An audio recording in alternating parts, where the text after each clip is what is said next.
നമസ്കാരം, VCV ന്യൂസിലേക്ക് സ്വാഗതം. ഞാൻ VC മനോജ്. ആദ്യം പ്രധാന വാർത്തകൾ നിങ്ങൾക്കായി അവതരിപ്പിക്കുന്നത്. ഓരോ വസ്ത്രങ്ങൾക്കും ഒരു കഥയുണ്ട്.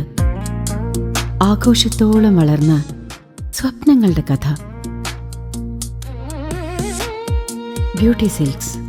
വാക്കുകൾ നിശബ്ദമാകുമ്പോൾ വസ്ത്രങ്ങൾ സംസാരിക്കട്ടെ.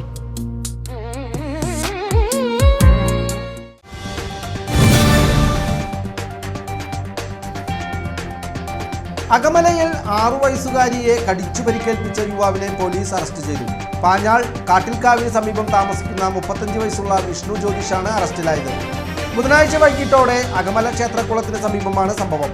കോടതിയിൽ ഹാജരാക്കിയ പ്രതിയെ റിമാൻഡ് ചെയ്തു. നാടാകെ മഴക്കാലപൂർവ്വ ശുചീകരണവും ആരോഗ്യ ജാഗ്രതയും കൊട്ടിയാഘോഷിച്ച് വീടുകൾ തോറും കയറിയിറങ്ങി ജനങ്ങൾക്ക് ക്ലാസ് എടുക്കുന്ന ആരോഗ്യവകുപ്പ് സ്വന്തം സ്ഥാപനത്തിലെ മലിനീകരണം കാണാതെ കണ്ണടയ്ക്കുന്നു. വടക്കാഞ്ചേരി ജില്ലാ ആശുപത്രി അധികൃതരുടെ കടുത്ത അനാസ്ഥയാണ് ഇപ്പോൾ പുറത്തുവരുന്നത്. ആശുപത്രിയിൽ നിന്നുള്ള ചീഞ്ഞു നാറുന്ന മലിനജലം പരസ്യമായി റോഡിലേക്ക് ഒഴുക്കിവിട്ട് കൊതുക് വളർത്തൽ കേന്ദ്രമാക്കി മാറ്റി ജനങ്ങളെയും രോഗികളെയും ഒരുപോലെ ദുരിതത്തിലാഴ്ത്തുകയാണ് അധികൃതർ. വിഷയം അധികാരികളുടെ ശ്രദ്ധയിൽപ്പെട്ടിട്ടും നടപടിയില്ലാത്തതിൽ പ്രതിഷേധം.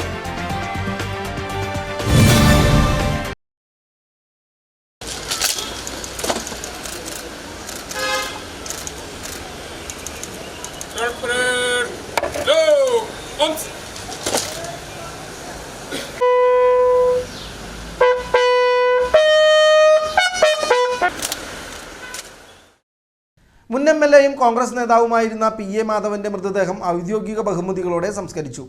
മുണ്ടൂരിലെ വസതിയിൽ പൊതുദർശനത്തിന് വെച്ച ശേഷം പാറമേക്കാവ് ശാന്തിഘട്ടിൽ വെച്ചാണ് മൃതദേഹം സംസ്കരിച്ചത്. മന്ത്രിമാരായ OJ ജനീഷ്, PC വിഷ്ണുനാഥ് ഉൾപ്പെടെ വിവിധ രാഷ്ട്രീയ പാർട്ടികളിൽ നിന്നുൾപ്പെടെ നിരവധി നേതാക്കളാണ് മുണ്ടൂരിലെ വീട്ടിൽ എത്തിയത്.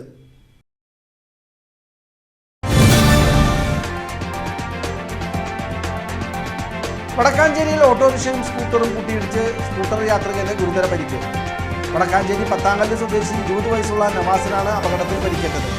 വടക്കാഞ്ചേരി റെയിൽവേ സ്റ്റേഷൻ ജംഗ്ഷൻ മേൽപ്പാലം റോഡിൽ വ്യാഴാഴ്ച രാവിലെ 8 മണിക്കായിരുന്നു അപകടം. പരിക്കേറ്റയാളെ വടക്കാഞ്ചേരി ആക്സ് പ്രവർത്തകർ തൃശൂർ മെഡിക്കൽ കോളേജ് ആശുപത്രിയിൽ എത്തിച്ചു.